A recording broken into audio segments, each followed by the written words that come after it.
പ്രിയപ്പെട്ടവരെ, കോട്ടയത്തമ്പുരാൻ്റെ വിവാദകവചകാലകേയവധം എന്ന നാടകത്തെക്കുറിച്ചാണ് നമ്മളിന്ന് സംസാരിക്കുന്നത്.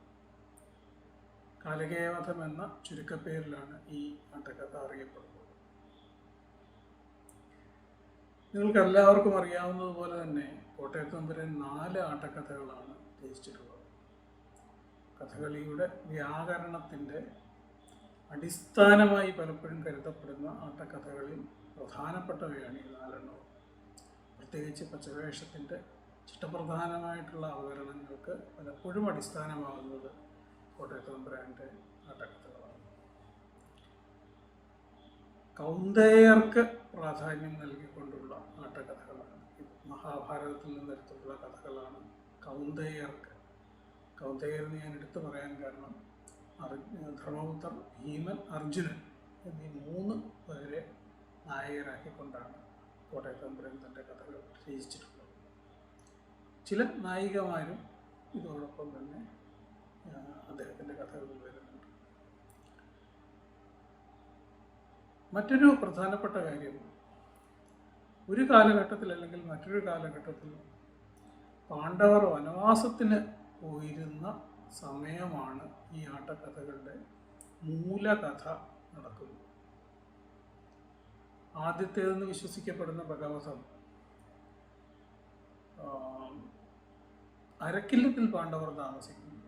അതായത് പഞ്ചാലി സ്വയംവരത്തിനൊക്കെ മുമ്പ്, ചൂതിനൊക്കെ മുമ്പ് അരക്കില്ലത്തിൽ കുന്തിയും പാണ്ഡവന്മാരും താമസിക്കുന്ന സമയത്ത് നടക്കുന്ന കഥയാണ്. വിദ്യകളുടെ ആജ്ഞപ്രകാരം അവിടെ എത്തുന്ന ഖനകൻ, കഥകളിയിൽ പലപ്പോഴും ആശാരി എന്ന് പറയുന്ന ഖനകൻ്റെ ഭാഗത്തോടു കൂടിയാണ് കഥ ആരംഭിക്കുന്നത്. പിന്നീട് ഹിഡുംബനെ വധിക്കുന്നതും ഹിഡുംബിയെ ഭീമൻ വിവാഹം ചെയ്യുന്നതും ഘടോൽക്കജൻ്റെ ജനനവും അതിനുശേഷം ഭഗവധവും, അങ്ങനെ അതൊക്കെയാണ് ഭഗവധം എന്ന ആട്ടക്കഥയിൽ പ്രധാനമായും വരുന്നത്. ഭീമനാണ് അവിടെ നായക സ്ഥാനത്ത് വരുന്നത്. ഹിഡുംബിയാണ് നമുക്ക് അവിടെ നായിക എന്ന് പറയാവുന്ന ഒരു കഥാപാത്രം. ബാക്കി 3 ആട്ടക്കഥകളും, അതായത് ക്രമീരവധം, കല്യാണ സൗന്ദര്യം, കാലകേയവധം എന്നിവ 3 ചൂതിൽ തോറ്റതിന് ശേഷം 12 വർഷം വനവാസത്തിനായി പാണ്ഡവരും പാഞ്ചാലിയും വനത്തിലേക്ക് പോകുന്ന കാലഘട്ടത്തിലാണ് നടക്കുന്നത്. 2 വനത്തിൽ തന്നെ നടക്കുമ്പോൾ, 1 ആ കാലഘട്ടത്തിൽ സ്വർഗത്തിൽ നടക്കുന്ന കഥയാണ്. കാലകേയവധമാണ് അങ്ങനെ സ്വർഗത്തിൽ നടക്കുന്ന കഥ. കഥയുടെ പശ്ചാത്തലം, ഇനി ഇപ്പോൾ കാലകേയവധത്തിലേക്ക് നമുക്ക് വരാം. വനവാസ കാലഘട്ടത്തിൽ ഒരു ദിവസം വ്യാസമഹർഷി പാണ്ഡവരെ സന്ദർശിക്കുകയും കൗരവരോടുള്ള യുദ്ധത്തിന് വേണ്ടിയുള്ള തയ്യാറെടുപ്പുകൾ നിങ്ങൾ തുടങ്ങണം, അതിനായി ദിവ്യാസ്ത്രങ്ങൾ നേടുവാൻ വേണ്ടി അർജുനനെ അയക്കണം, അദ്ദേഹത്തിനെ തപസ്സിനായിട്ട് അയക്കണം, ദേവന്മാരിൽ നിന്നും മറ്റും ദിവ്യാസ്ത്രങ്ങൾ നേടുവാൻ വേണ്ടി അർജുനനെ അയക്കണം എന്ന് യുധിഷ്ഠിരനോട് ആവശ്യപ്പെട്ടു. അങ്ങനെ യുധിഷ്ഠിരൻ അർജുനനോട് ഇത് പറയുകയും അർജുനൻ ദിവ്യാസ്ത്രങ്ങൾ സമ്പാദിക്കുവാനായി പോവുകയും ചെയ്തു. അങ്ങനെ ദിവ്യാസ്ത്രങ്ങൾ സമ്പാദിക്കുവാനായി പോയി ശ്രീപരമേശ്വരനിൽ നിന്ന് പാശുപതാസ്ത്രം നേടി കൈലാസത്തിൻ്റെ താഴ്വരയിൽ അർജുനൻ താമസിക്കുന്ന കാലഘട്ടത്തിലാണ് ഈ കഥ ആരംഭിക്കുന്നത്. അങ്ങനെ അർജുനൻ, നമ്മളെ കിരാതം ആട്ടക്കഥ എല്ലാവർക്കും അറിയാവുന്നതാണ്, ശ്രീപരമേശ്വരനുമായിട്ട് അദ്ദേഹം കാട്ടാളൻ്റെയും ദേവി ശ്രീപാർവതി കാട്ടാള സ്ത്രീയായും വന്ന അർജുനനെ പരീക്ഷിക്കുന്നതും, അത് ശ്രീപരമേശ്വരനും ശ്രീപാർവതിയുമാണെന്നറിയാതെ അർജുനൻ അവരോട് കയർക്കുന്നതുമായിട്ടുള്ള രംഗങ്ങളൊക്കെ, അല്ലെങ്കിൽ ആ കഥ നിങ്ങൾക്ക് എല്ലാവർക്കും അറിയാവുന്നതാണ്.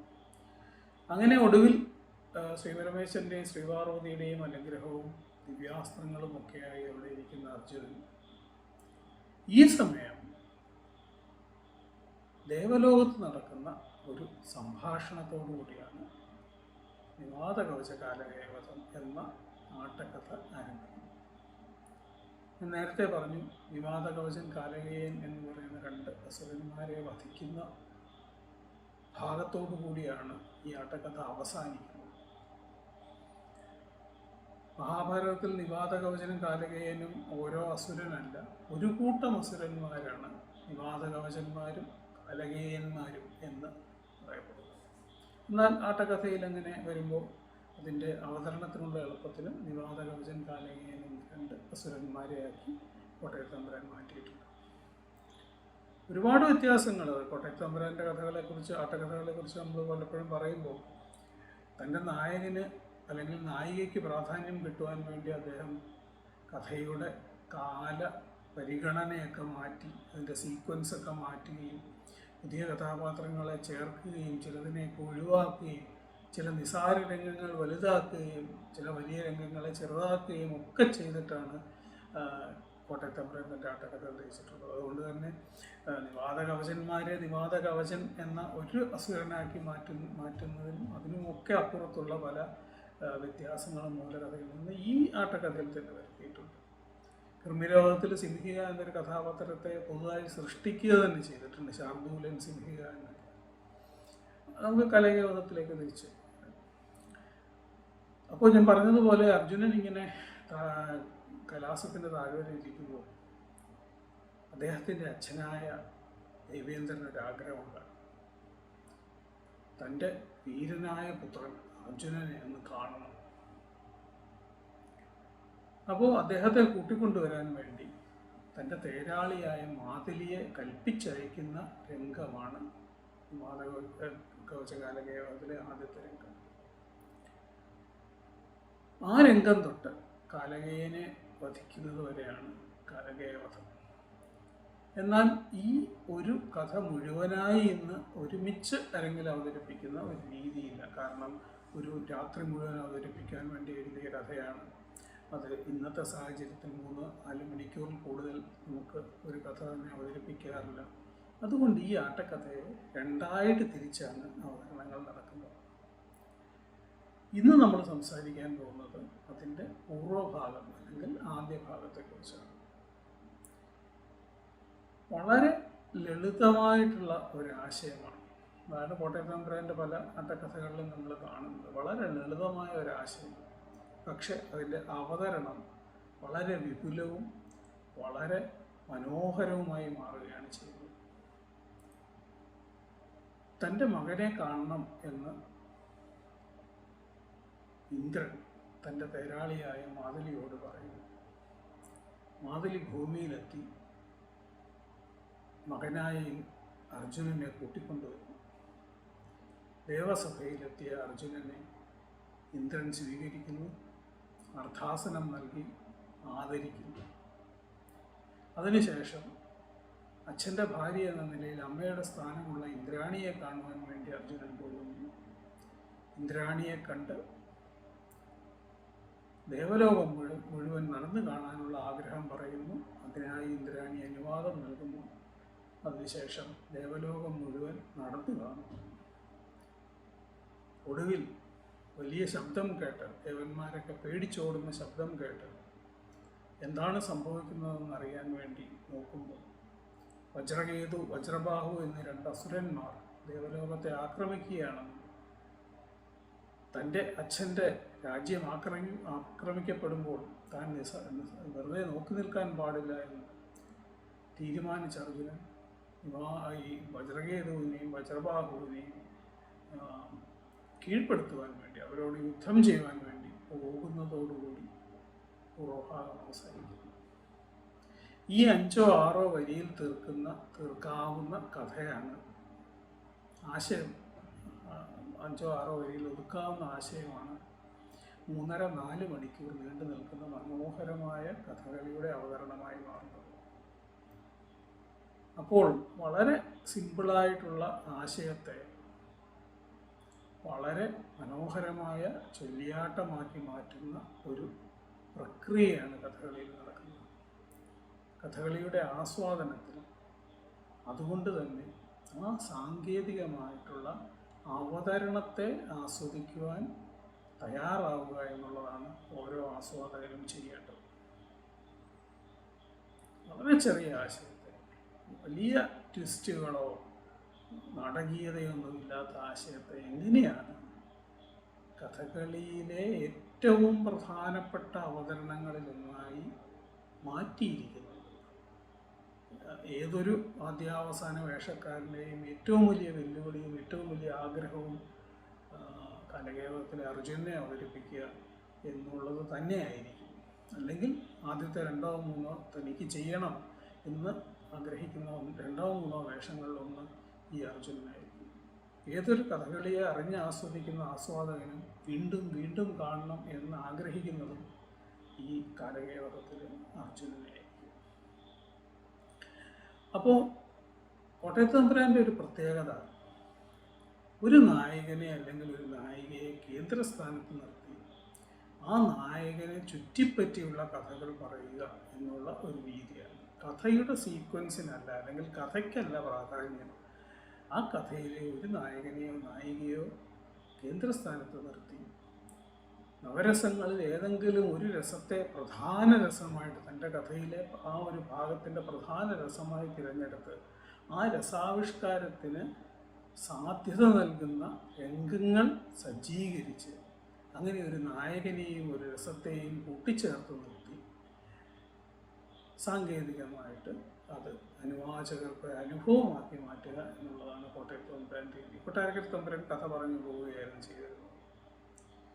അങ്ങനെ നോക്കുമ്പോൾ അർജുനനെയും വീരരസത്തെയും ഒരുമിച്ച് നിർത്തി കോട്ടയത്ത് തമ്പുരാൻ തയ്യാറാക്കിയ ഒരു ആട്ടക്കഥയാണ് ഈ കാലകേയവധം. അതിൻ്റെ പൂർവ്വഭാഗം പ്രത്യേകിച്ചും. 2ാം ഭാഗത്ത് വരുന്നത് പ്രധാനമായും ഉർവശിയും ശൃംഗാരവുമാണ്. അതുകൊണ്ട് ആദ്യ ഭാഗത്ത് അർജുനനും വീരവുമാണ് പ്രധാനമായിട്ടും വരുന്നത്. 4 രംഗങ്ങളാണ് ഈ ഭാഗത്തുള്ളത്.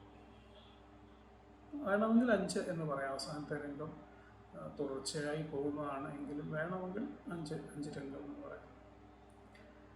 ആദ്യത്തെ രംഗം മാതലിയും ഇന്ദ്രനും തമ്മിലുള്ള ഒരു രംഗമാണ്. അവരുടെ സംഭാഷണമാണ് ആദ്യത്തെ രംഗം. ഞാൻ നേരത്തെ പറഞ്ഞതുപോലെ തൻ്റെ മകനെ പാശുപതാസ്ത്രം വെട്ടി അനുഗ്രഹീതനായിരിക്കുന്ന തൻ്റെ മകനെ കാണണം എന്ന ഇന്ദ്രൻ്റെ ആഗ്രഹം അദ്ദേഹം തൻ്റെ സാരഥിയായ മാതലിയോട് പറഞ്ഞ് ആ മാതലിയെ അതിനുവേണ്ടി കൽപ്പിച്ചയക്കുന്ന ഭാഗമാണ് ആദ്യ രംഗം. മാതലി നിശമയ എന്ന് തുടങ്ങുന്ന ഇന്ദ്രൻ്റെ പ്രസിദ്ധമായിട്ടുള്ള പദം. അല്ലയോ മാതലേ, നീ എൻ്റെ വാക്കുകൾ കേട്ടാലും എന്ന് പറഞ്ഞ് അർജുനനെ കുറിച്ചു. അതിനുശേഷം തൻ്റെ ആഗ്രഹമായി അവനെ കൂട്ടിക്കൊണ്ടുവരണമെന്ന് ഇന്ദ്രൻ പറയുന്നു.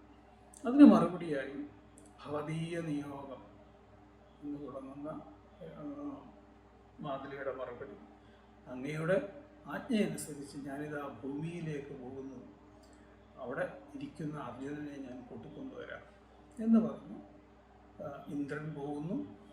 അതിനുശേഷം തേര് കൂട്ടിക്കെട്ടുക എന്നുള്ള ഒരു ആട്ടം, അതായത് തേര് എല്ലാം ഉറപ്പിച്ചെടുത്ത് പോകുന്നതായിട്ടാണ് ആ രംഗത്തിൻ്റെ അവസാന ഭാഗം. അങ്ങനെ ആ തേരിൽ കയറി ഇന്ദ്രൻ്റെ തേര് കൂട്ടിക്കെട്ടി ആ തേരിൽ കയറി അദ്ദേഹത്തിൻ്റെ മകനായ അർജുനനെ വിളിച്ചു കൊണ്ടുവരാൻ വേണ്ടി ഭൂമിയിലേക്ക് മാതലി പോകുന്നതോടുകൂടി 1ാം രംഗം അവസാനം. 2ാം രംഗത്തിൽ ഇങ്ങനെ പുറപ്പെട്ട മാതലി ഭൂമിയിലെത്തുന്നതാണ് 2ാം രംഗത്തിൻ്റെ തുടക്കം. അവിടെ ഒരു പ്രത്യേകത, ഭൂമിയിലേക്ക് മാതലി എത്തുമ്പോൾ പാശുപതാസ്ത്രം നേടിയ അർജുനൻ അവിടെ ഇരിക്കുകയാണ്. ആ ഇരിപ്പാണ് ആ രംഗത്തിൻ്റെ ആദ്യത്തെ പ്രത്യേകത. അതിനെക്കുറിച്ച് ആ രംഗം എത്തുമ്പോൾ ഡീറ്റെയിൽഡായിട്ട് പറയാം. അങ്ങനെ വീരരസത്തിൻ്റെ പാരമ്യത്തിലിരിക്കുന്ന അർജുനൻ്റെ അടുത്തേക്കാണ് ദേവലോകത്ത് നിന്ന് തേരോടിച്ചെത്തിയ മാതലി വരുന്നത്. അവിടെ എത്തി വിജയദേ ബാഹുവിക്രമം, അല്ലയോ അർജുന, നിൻ്റെ കരബലം വിജയിക്കട്ടെ എന്ന് പറഞ്ഞ് അർജുനൻ്റെ വീരകൃത്യങ്ങൾ എണ്ണിപ്പറയുന്നതാണ് ആ പദം. ആ നേരം അത്രയും ആ വീരരസത്തിൻ്റെ പാരമ്യത്തിൽ അർജുനൻ അങ്ങനെ വില്ലും അമ്പും പിടിച്ചിരിക്കുകയാണ്. അതിന് മറുപടിയായിട്ട് സലജ്ജോഹം എന്ന് തുടങ്ങുന്ന പദം, പതിഞ്ഞ അടന്തയിലുള്ള പദം അർജുനൻ അഭിനയിക്കുന്നു. ഈ രംഗത്തിന് തന്നെ സലജ്ജോഹം എന്നാണ് പേര്. കാരണം ഈ പദമാണ് അതിലെ ഏറ്റവും പ്രധാനപ്പെട്ട പദം. കാലകേയത്തിലെ ഏറ്റവും പ്രധാനപ്പെട്ട പദം എന്നു ചോദിച്ചാൽ സലജ്ജോഹം എന്ന് പറയുന്ന അർജുനൻ്റെ ഈ പദമാണ്. വീരരസത്തെ അടിസ്ഥാനപ്പെടുത്തിയാണ് ഈ പദവും. സ ലജ്ജോഹം, ഞാൻ ലജ്ജയുള്ളവനാകുന്നു, ലജ്ജയോടുകൂടിയവനാകുന്നു. കാരണം എന്താ?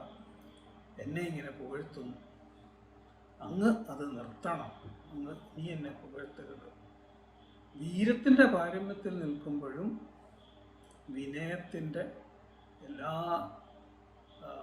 നിറവുമായിട്ടാണ് അർജുനൻ അവിടെ നിൽക്കുന്നത്.